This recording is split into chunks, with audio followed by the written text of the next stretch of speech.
মনি মনি এখানে রাস্তার মধ্যে সব কি বিক্রি করছে? আরে মনিটা আবার কি? আরে ও আমার বোন। তুমি নামো নামো, আমরা কথা বলছি, চলো। আচ্ছা ঠিক আছে।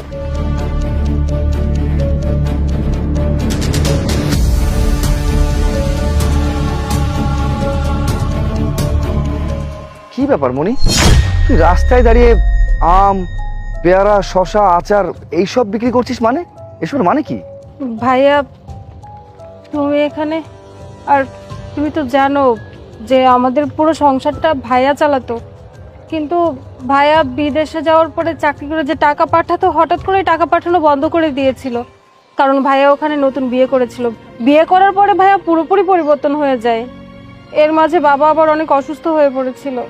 বাবার চিকিৎসার জন্য টাকা সব খরচ হয়ে যায়। ভাইয়াও কোনো টাকা দেয় না, বাবা মারা যায়।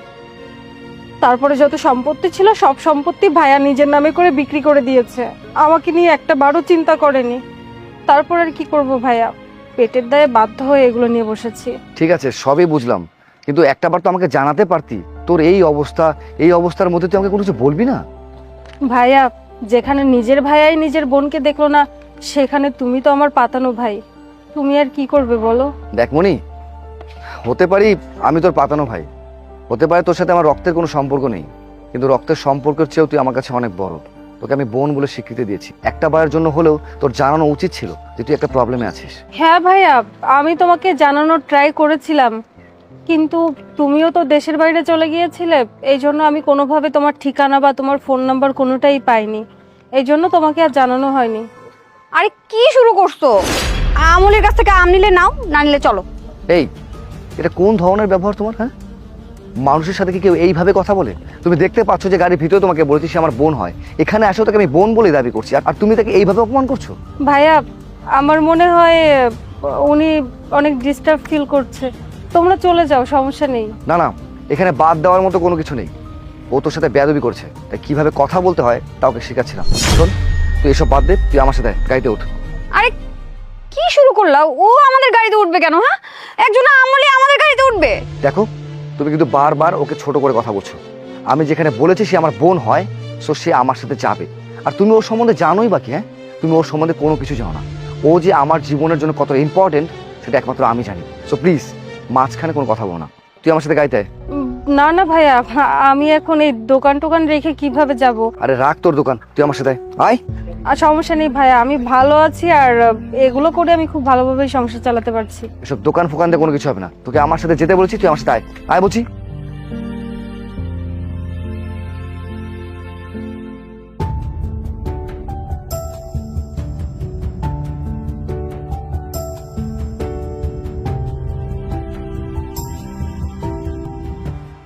এই, তুমি কি পাগল হয়ে গেছো?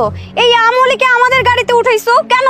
নিপু, দেখো, কাউকে কখনো ছোট করে কথা বলো না। তুমি হয়তো জানো না যে ও আমার জন্য কি করেছে।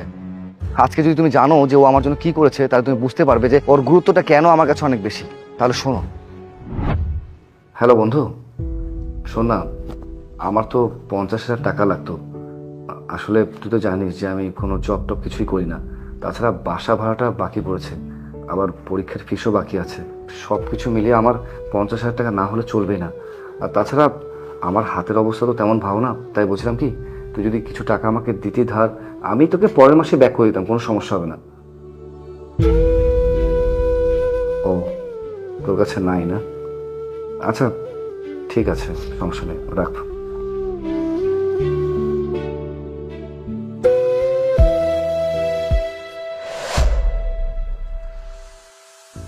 ভাইয়া, কি রে, কিছু বলবি? বলছি যে ভার্সিটির বেতনটা তো এই মাসে দেওয়া হয়নি, তুমি আমাকে টাকাটা দিয়ে দাও, আমি দিয়ে দিব। ভার্সিটির বেতন? ভার্সিটির বেতন তুই কি করবি? ভার্সিটির বেতন তো আমি প্রত্যেক মাসে দিই, তুই এ মাসে কেন নিবি? ভাইয়া, তুমি প্রত্যেক মাসে দাও ঠিক আছে, কিন্তু তোমার এই মাসে এত পরিমাণ কাজের প্রেশার আমি তো দেখতে পাচ্ছি। আর যে গরম বাইরে পড়ছে, আমি তো প্রতিদিন ভার্সিটি যাই, তুমি আর কষ্ট করে কেন যাবে?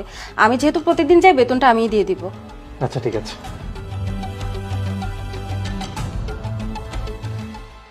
ঠিক মতো পড়াশোনা করবি কিন্তু।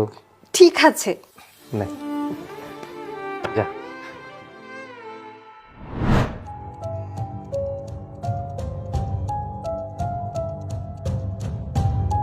ভাইয়া, এই নাও টাকা। টাকা? কিসের টাকা দিচ্ছিস তুই? রাখো না, আমি তোমাকে একটু আগে ফোনে কথা বলতে শুনেছি। এই খাবারটা দেওয়ার জন্য আমি তোমার এখানে এসেছিলাম। শুনলাম তুমি নাকি 5 মাসের বাসা ভাড়া দাওনি, তোমার সামনে এক্সাম, পরীক্ষার ফিসও দিতে পারোনি। আমার কাছে টাকা আছে, তাই ভাবলাম যে টাকাটা তোমাকে দিয়ে যাই।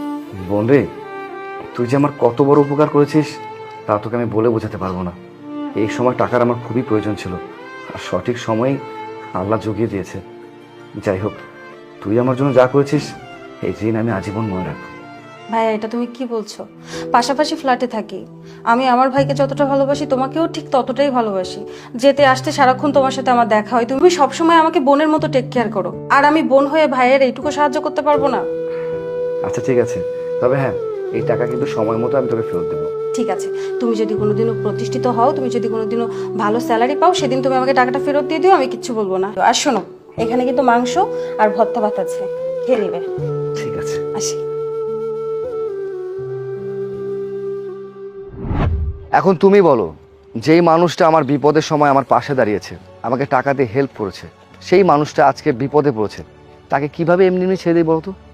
দেখো, আমরা মানুষ, একটা মানুষ যখন একজন মানুষের উপকার করে, আমাদেরও উচিত, আমাদের কর্তব্যের মধ্যে পড়ে যে তোমার উপকার করেছে তুমি তার পাশে দাঁড়াও। আর তাছাড়া তুমি খুব ভালো মতোই জানো যে আমি কেমন ধরনের মানুষ। কেউ যদি একবার আমার উপকার করে, প্রতিদিনে আমি তার উপকার ছাড়া কখনো অপকার করি না।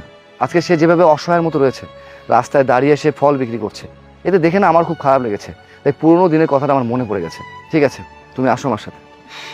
ঠিক আছে।